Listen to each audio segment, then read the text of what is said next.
Good afternoon, everyone. Before we begin, just remind everybody of the social distancing regulations that are in place throughout the chamber and also throughout the building. So members try and make sure you do stick to the same seat, and just be careful on entering and leaving the chamber that we continue to observe the 2-metre rule.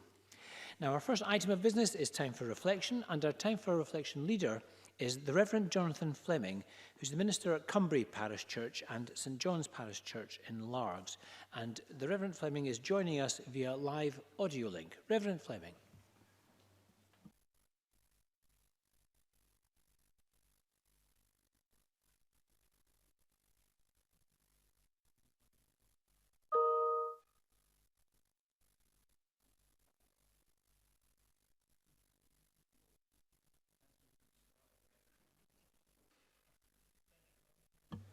We'll just give the Reverend Fleming a few minutes.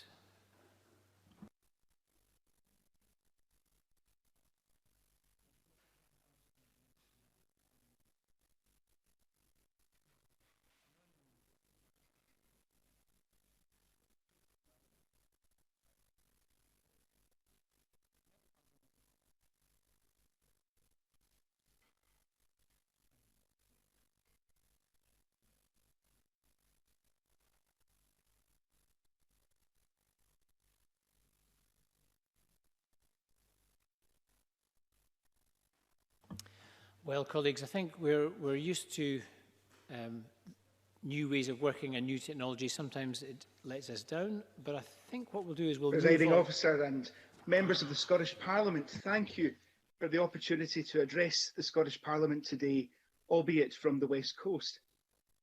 I don't know about you, but in the midst of all of our current anxiety and uncertainty, I continue to be amazed daily as people come up with creative and beautiful ways to show that they care. From kids using rocks as a canvas to paint messages of love and hope, to people using 3D printers to make PPE for care workers. From the painting of rainbows on windows, to volunteers working around the clock to ensure that people have food and medicine. Our nation is beaming with love and compassion. When people hear the word commandment, many think of the 10 listed in the Old Testament of the Bible.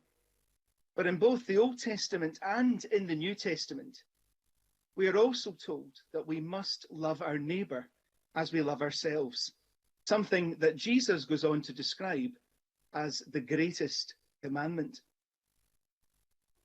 When we look back upon our nation's response to COVID-19, what words will you bring to mind? Yes, we started with panic buying, but that soon settled down. Some may remember social distancing, something that may very well be part of our new normal. But the words that ring in my ears the most from these last few weeks are thank you. People are standing on their doorsteps weekly to either clap their hands in gratitude for our frontline workers or to stand in silence to give thanks for the lives of loved ones who have died. Windows, billboards, vehicles, driveways are adorned with messages of gratitude from John O'Groats to Land's End, all in the name of love. As part of the Millport support group and a tremendous ministry team that has kept the congregations of St John's and Largs and Cumbria connected in the midst of lockdown through Zoom, social media and telephone, I read, hear and witness how powerful love can be when it is in action. Each day, our Largs-based project, The Living Room, is offering a listening ear by telephone to those struggling at this time, but only thanks to the dedication of our team of volunteers. Love in action. Friends, I firmly believe that love wins. So may we continue to love our neighbours, to give thanks, and keep safe.